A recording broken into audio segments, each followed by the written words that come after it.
Welcome back to Aggie Sports Overtime. Skyping in with us now from Georgia is beat writer for the Athens Banner Herald, covering Georgia Bulldogs football and basketball, Marc Weiszer. Marc, thanks for joining us. Sure, good to be with you. Before last season, all of the talk surrounded how close the Dogs were to defeating Alabama in the SEC title game. Before this season, it's about rebounding from an 8-5 campaign with a bowl loss. Now, Marc, I realize this is a broad question, but what happened to Georgia in 2013? I guess the short answer, which some people think of it as a crutch type thing, but they just had a devastating amount of injuries to so many skill position players. That was probably the first thing that kind of threw them off that kind of championship path. And the other thing is they just had a defense that had to rely on a lot of young players, and it really didn't perform up to the level, and also had some really crazy breaks go against them, like that Hail Mary pass against Auburn. Texas A&M sure knows about young players on the defensive side of the ball. Now, you're around the team. Had coaches and fans ever seen a group have so many injuries to critical players in one year? Yeah, probably not to the critical players. I mean, every skill position player on offense at one time or another was out, starting with Keith Marshall, Todd Gurley, Aaron Murray. That's your starting backfield. At wide receiver, they lost Justin Scott Wesley, one of their big playmakers, to a torn ACL, and Malcolm Mitchell as well. I think the final number during the season was 6 torn ACLs, and that was, I think it was three times as many as they've had in the last 2 or 3 years combined. Wow, so much was made of the fantastic running back tandem of Todd Gurley and Keith Marshall, who you mentioned, their freshman seasons. But a torn ACL for Marshall last year against Tennessee ended his year. Will college football fans see him in 2014? Yeah, there was some talk maybe in the winter that he might need a red shirt, but he did a little bit of work in the spring, nothing with contact, and I actually saw him outside the football complex walking today towards one of the summer workouts. The plan is for him to be good to go for August practices and back in the mix in the backfield.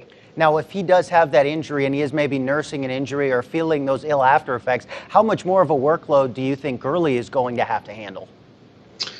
Well, they got to be careful with Todd, because he himself missed 3 games last year with a sprained ankle. He had a hip injury that sidelined him, or at least kept him at less than 100%. They just didn't see him at top form too often last year. It's going to help that they have a really good 1-2 tandem coming in, a freshman in Sony Michel from South Florida, and then Nick Chubb, one of the in-state Georgia kids.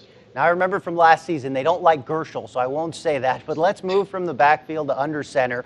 What are the plans for replacing longtime quarterback Aaron Murray, who led the 15th best passing attack in the nation last season, and he's now a member of the Kansas City Chiefs? Yeah, there wasn't much mystery about what was going to happen. Hudson Mason had been waiting in the wings, been with the program for 4 years, took a redshirt season just so he would be able to have this senior season where he could be the man at quarterback. And plus, he got thrown in there when Murray went down with an injury last year.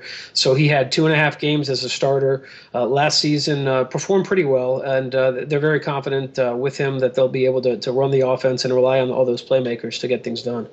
This season begins with the same 2 opponents as 2013, except the locations are flipped. Opening at home against Clemson and on the road after a bye this year versus South Carolina. What are the chances Georgia wins both of those games? Yeah, it's going to be tough. I think you go 1-1 in those openers. The SEC opener against South Carolina, the season opener against Clemson. You're still in good shape to get all your goals to win a national title, to win an SEC title. What's going to help them, I think, this year is they have an open date really early in the season, right between those first 2 monster games. So if anything, they can game plan entirely on Clemson. Have that week off in between, and get 2 weeks to gear up to South Carolina this time around. A week to prepare for the old ball coach, never a bad idea. Now, later on the schedule, the Bulldogs travel to another Columbia, Missouri. And then they host the defending SEC West champs in November, but no LSU, Alabama, or Texas A&M. Is there a feeling Georgia has a more manageable schedule this time around? Yeah, I mean that's kind of been the knock against Georgia when they have made it far to the SEC championship game. That they didn't have to play the powers from the West, but Auburn last year wasn't the Auburn from the year before, and who knows who's going to sneak up and have that rise. Obviously, you had Missouri last year do the same thing. A little bit tricky. They were away from home pretty much all of October into early November. They have back-to-back games, at Missouri, at Arkansas. I'm not sure if that total of back-to-back flights out to that part of the conference will make a difference or not. Now, mentioning all of those games, you can't preview Georgia's football season and not mention the world's largest outdoor cocktail party. You just can't do it. So when they face Florida, by November 1st, do you think both coaches, or maybe one of the coaches, Will Muschamp and Marc, could essentially be coaching for their jobs? Yeah, I mean, I think Will Muschamp certainly is coaching for his job from the get-go this season after what happened last year and the loss to Georgia Southern. Marc Richt's not in that kind of scenario right now. If we get to November and Georgia's already out of the SEC East race, clearly the pressure will be on him again. Probably heading into the next season, I don't anticipate anything that would not have him back if he wanted to be back, in 2015. But certainly Will Muschamp has to do it. This is a make-or-break year for him. Now, A&M football hasn't traveled to Georgia. They haven't played Georgia yet. Can you describe for Aggie fans that are watching at home right now what that atmosphere is like between the hedges on a game day there at the stadium?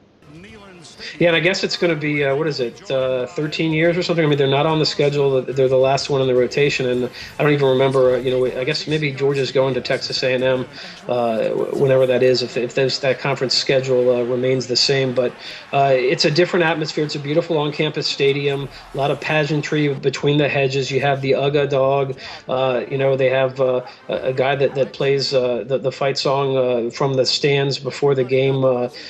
Just a lot of tradition that they take a lot of pride in at Georgia, and then the tailgate starts early and runs way past the game as well.